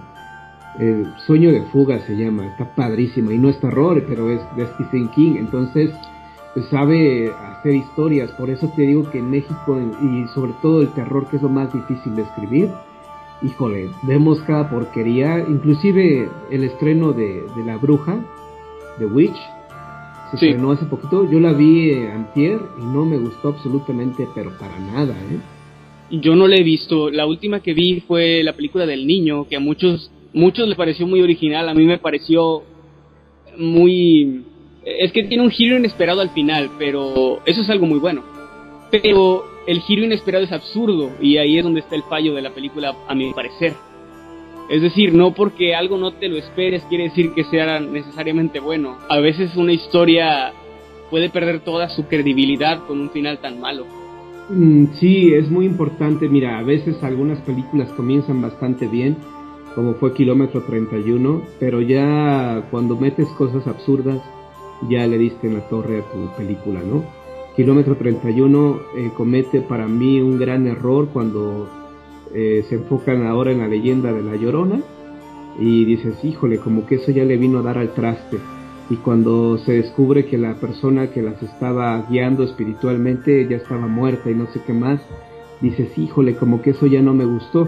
Y para muchas personas se les hace una mala película cuando en lo personal pienso que en los primeros minutos arranca muy bien, pero sí, ya cuando llegan en ese momento pierde pues ya todo, ¿no? Y el abuso de efectos especiales que se nota que fueron hechos con una computadora de 3 pesos, cuando realmente eso no es lo importante, porque Carlos Enrique Taboada en Hasta el viento tiene miedo, a mí se me hace una gran obra y se me hizo tan buena la idea de que te presentan al fantasma y con solo echarle agua a la ventana, ya sabes que esa chica que es Andrea, con esa distorsión que se provoca con el agua, sabes que es el fantasma y eso es algo que te provoca miedo, ¿no?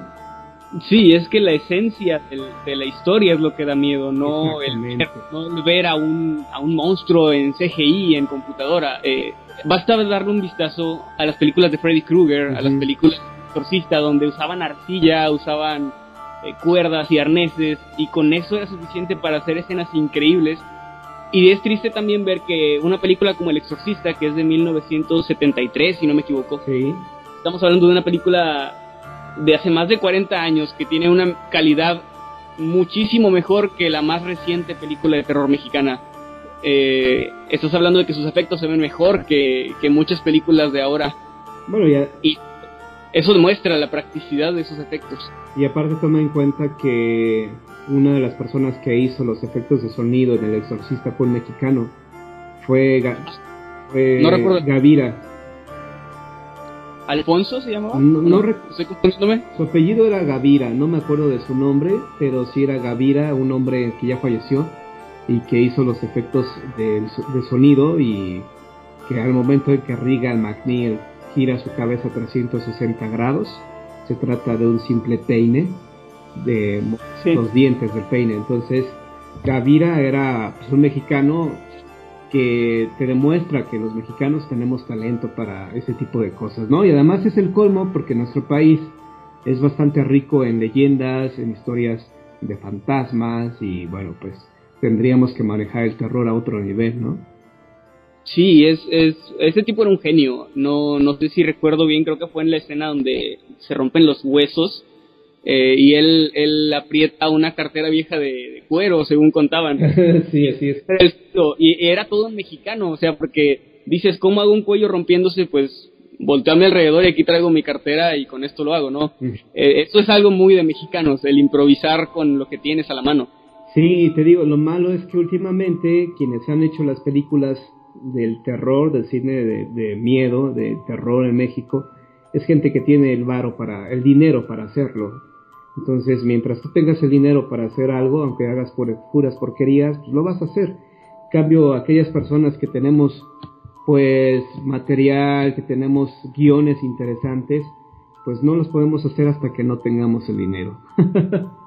Claro, y eso es lo malo, porque las personas que están ahí arriba están pensando en ganar mucho dinero de esa película. Y las personas que estamos acá quisiéramos hacer una película por el mero amor de hacerlo, las ganas de hacer algo bonito, algo que trascienda, que a la gente le guste, y eso es lo que falta allá. Ellos no quieren hacer algo que trascienda, no les importa, les importa que haya taquilla durante las 3 o 4 semanas que se proyecte y después que se olviden de ella, no importa.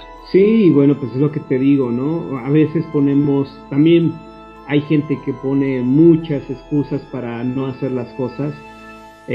Tengo un amigo que me decía, es que no tengo cámaras de cine, no tengo esto, no tengo aquello. Y yo le decía, oye, pero pues con cámaras convencionales, cámaras caseras, pues puedes hacer esto y aquello. Y los programas de edición, pues te bajas uno de internet y ahí mismo lo puedes editar. Entonces, bueno, pues hay gente que busca más un pretexto para no hacer las cosas, ¿no? Sí, bueno, hay que hacer, no solo soñar con hacer las cosas, sino el hacerlas simplemente.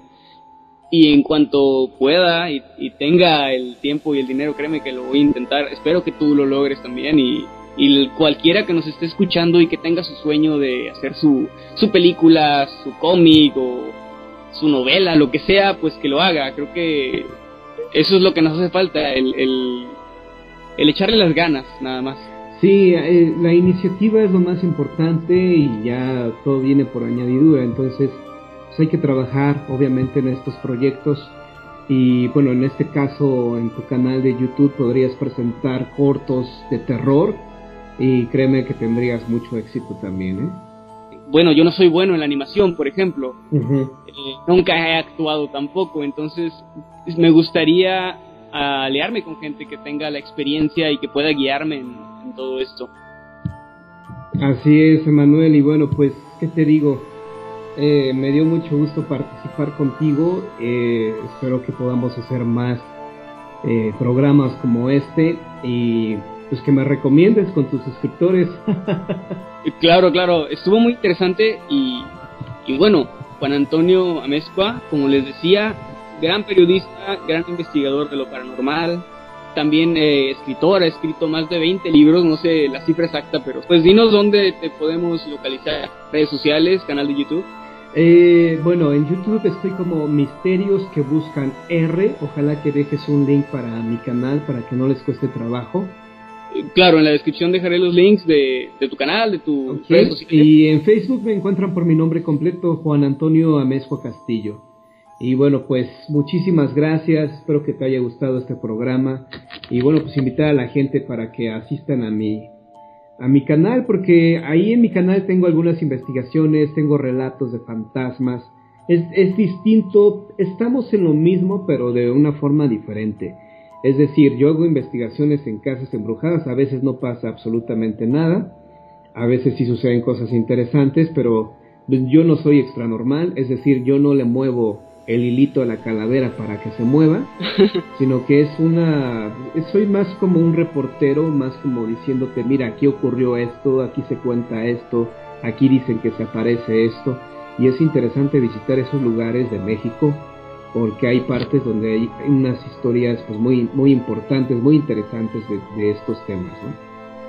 Sí, claro, y déjame felicitarte por tu canal, porque, bueno, yo te conocí a través del canal, estaba investigando sobre algunos temas y me topé con varios videos tuyos, y para cuando me di cuenta ya llevaba 2 o 3 horas viendo tu contenido. Entonces, de verdad es muy bueno, es algo que te entretiene bastante, y además vi tu profesionalismo, y eso es algo que se agradece como público.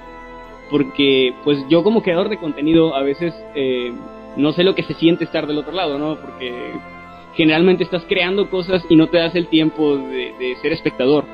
Y como espectador te digo que tu contenido es muy bueno, de verdad los invito a todos a que vayan a su canal, a que se suscriban y a que le dejen un buen comentario para animarlo a que continúe, para animarte a ti, a Juan Antonio. Sí. Adelante. Sí, porque bueno, yo ahí presento las participaciones que tengo en diferentes programas de radio. Hay que mencionar que yo estuve participando con Juan Ramón Sáenz en la famosísima Mano Peluda.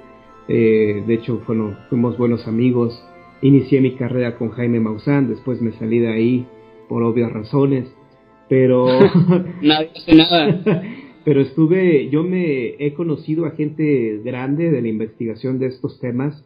Estuve con Pedro Ferriz Santa Cruz, de Un Mundo Nos Vigila. Tal vez ahora ya no lo ubican o no lo conocen, pero seguramente sus papás, si les mencionan Pedro Ferriz, evidentemente sabrán de quién estamos hablando. Entonces, pues me he dedicado a esto ya desde hace tiempo y me he codeado con gente experta y gente que comienza en estos misterios y que tienen el gusto por lo sobrenatural.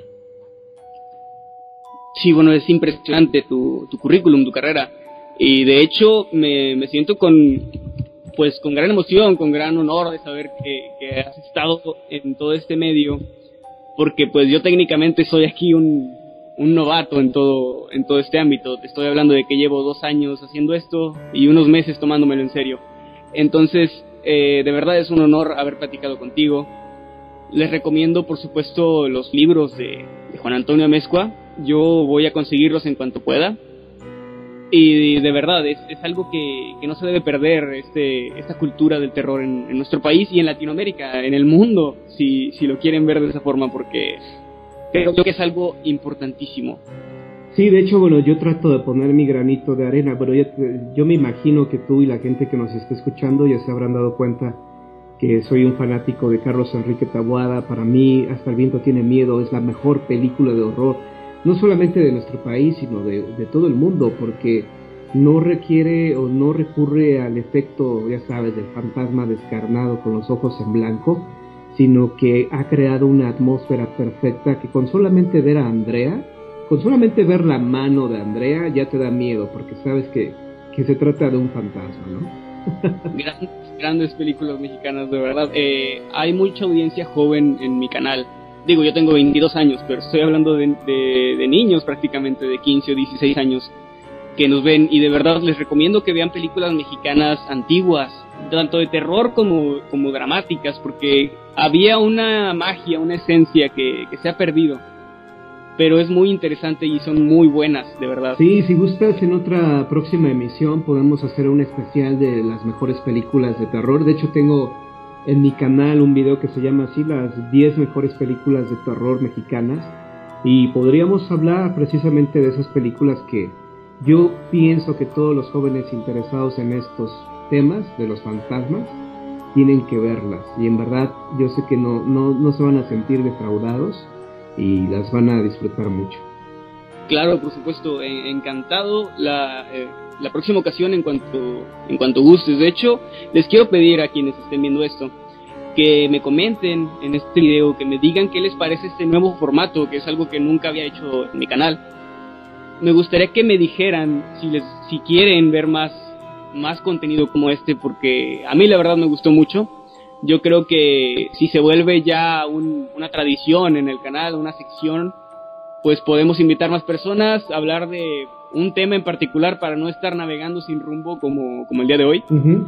Y no sé, hablar de un tema por video, por ejemplo. Sí. Poner un límite de tiempo, hacer una especie de debate o de conversación con más personas. La verdad, creo que es una gran gama de posibilidades lo que podemos hacer aquí. Y pues depende de ustedes, díganos si les gustó, qué opinan al respecto. Y pues muchas gracias.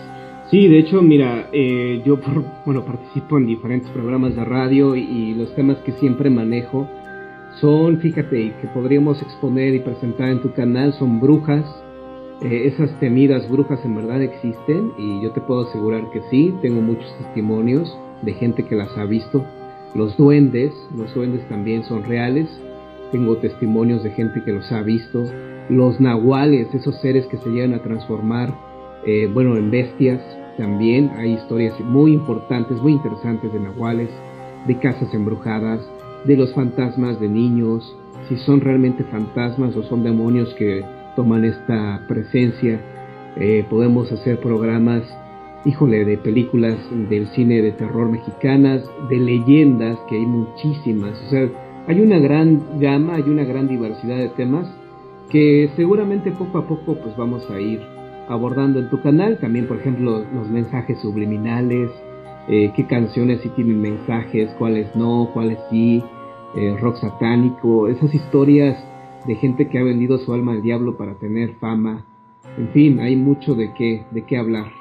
Hay mucha tela de donde cortar, y de verdad pues me emociona mucho, porque había hecho todo esto la mayor parte en solitario, y el hecho de interactuar con más personas dentro de un mismo video es muy emocionante, y compartir las ideas. Y claro, como dices, tenemos muchos temas, hay muchas cosas, mucho de qué hablar, y es muy emocionante, de verdad. Me gustaría también, como dije, invitar a más personas. Veré con quién puedo contactar para hacer más ameno este espacio en esta sección nueva. Ahora sí que no tiene nombre, ya veré cómo le pongo.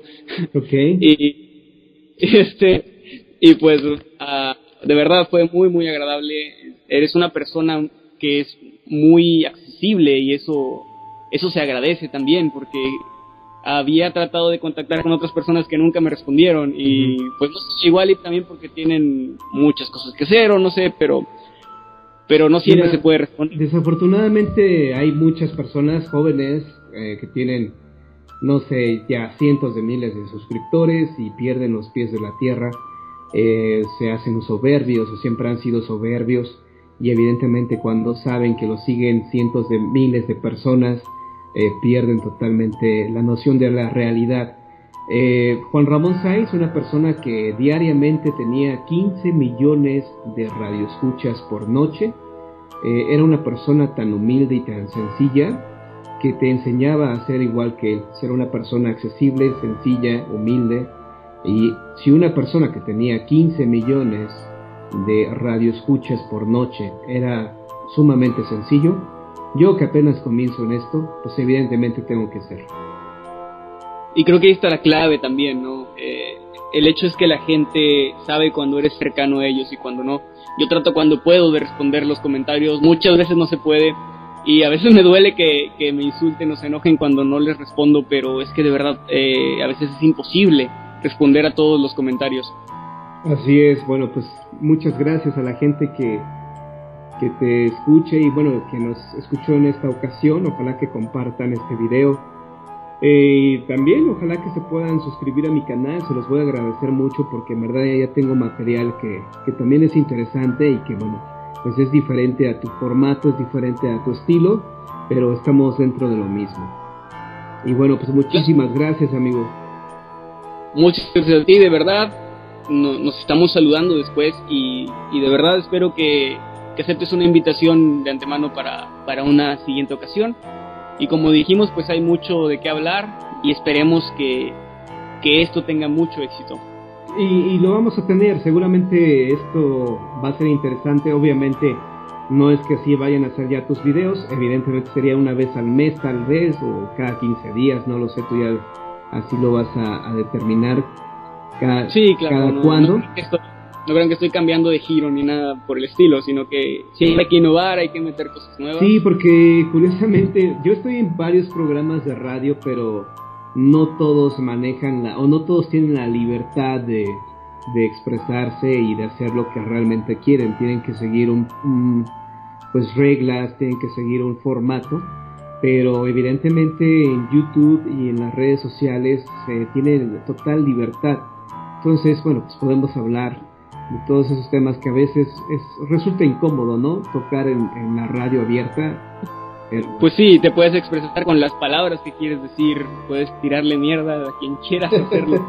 Y creo que eso es la magia de internet, que no hay censura, al menos no una tan grave, porque obviamente hay temas que no se pueden tocar en ningún lado, pero aquí tenemos la libertad de expresarnos, de decir lo que sentimos, y eso es muy bonito. Espero que el internet siga siendo así de libre por mucho tiempo más, que es una nueva forma de comunicarse que vino a revolucionarlo todo. Así es. Y bueno, pues ya me despido porque llevo media hora despidiéndome. Claro, sí. Esto es muy interesante. Creo que se nota que disfrutamos el hablar. Así es. Y bueno, pues tú invita a la gente para que te sugiera algunos temas y bueno, pues inclusive claro. Ahí, yo estoy ahora sí que disponible cuando gustes. Hacemos el siguiente. Tú me dices qué día y con todo gusto podemos platicar de estos temas que a tanta gente le apasionan. Por supuesto. Y bueno, me despido. Les dejaré en la pantalla anotaciones con los links de las redes sociales y del canal de Juan Antonio Amezcua. Igual pueden suscribirse a este canal dando clic en la anotación que debe estar apareciendo en la pantalla en este momento. Muchas gracias por estar aquí. Gracias, Juan Antonio. Y nos vemos después. Recuerden que esto es una especie de episodio piloto, así que pues obviamente empezamos a ciegas, a tientas, pero vamos a ir mejorando este formato. Muchas gracias de verdad y hasta luego.